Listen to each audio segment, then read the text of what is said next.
আসসালামু আলাইকুম এভরিওয়ান, কেমন আছেন সবাই? আশা করি আলহামদুলিল্লাহ সকলেই ভালো আছেন। আজকে কথা বলবো ইটালি নিয়ে কিছু কথা। যারা 2026 সালে কাগজ পাবেন ইনশাল্লাহ, তাদের খুব তাড়াতাড়ি এমবাসি ফেস হয়ে যাবে এবং চলেও যেতে পারবেন। তবে এখানে একটা কথা আছে, আপনাদেরকে যদি বলা হয় আপনাদেরকে যে এটা সিজনাল, দেখবেন এটা নন সিজনাল আবার হয়ে গেছে। আবার যাদের বলবে নন সিজনাল তাদেরকে সিজনাল হয়ে গেছে। আসলে ওখানে যাওয়ার পরে কৃষি যেটাকে আমরা বলি, আর যেটা কৃষি না, কৃষি হলো 9 মাস ওখানে থাকার পরে চলে আসতে হবে। আর কৃষি যেটা না, সেখানে গিয়ে 2 বছর পর পর পারমিট সরকার করে দেবে। তো এখানে কথা হইলো, অনেকে বলতেছে যে এটা সিজনাল, নন সিজনাল।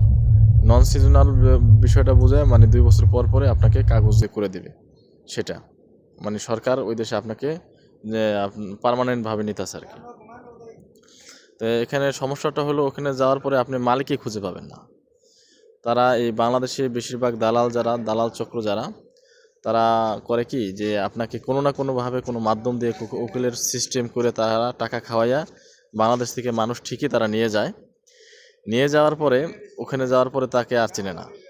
আমার কয়েকটা পরিচিত লোক এরকম আছে যারা ওখানে যাওয়ার পরে এখন কোনো মালিক খুঁজে পাচ্ছে না, অথচ তাদের কাছে টাকা নিয়েছে কিন্তু 18 লাখ 15 লাখ, এর নিচে নেয় নাই।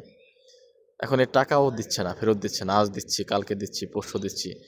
সুতরাং আপনারা যারা ইটালিতে যাবেন তারা অবশ্যই যাচাই করবেন যে আমি কি সিজনাল ভিসায় যাচ্ছি না নন সিজনাল ভিসায় যাচ্ছি।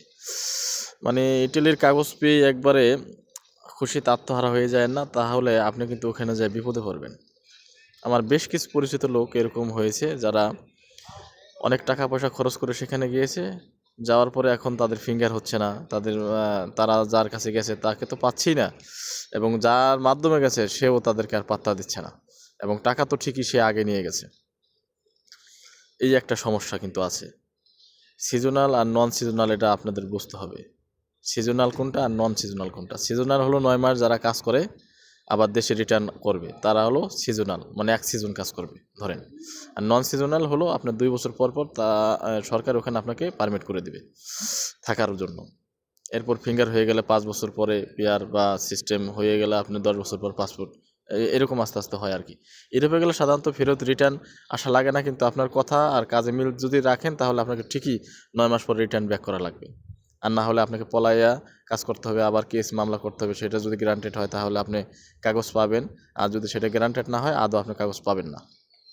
আবার দেখা যায় অন্য অন্য রাষ্ট্রে যেয়ে আবার কাগজের জন্য অ্যাপ্লাই করা লাগবে, বহুত ঝামেলা।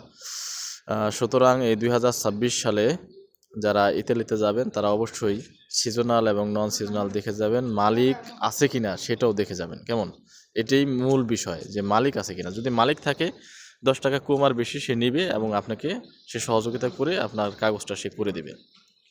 তা ঠিক আছে ভাই, অনেক শীত, আপনাদেরকে যদি কোনো তথ্য দিয়ে উপকার করতে পারি তাহলে তো আলহামদুলিল্লাহ ভালো। দোয়া করবেন আমার জন্য, আর কমেন্টে জানাবেন। আর কোনো কিছু জানা থাকলে আমি যদি জানি আপনাদেরকে জানাবো। কেমন, আল্লাহ হাফেজ।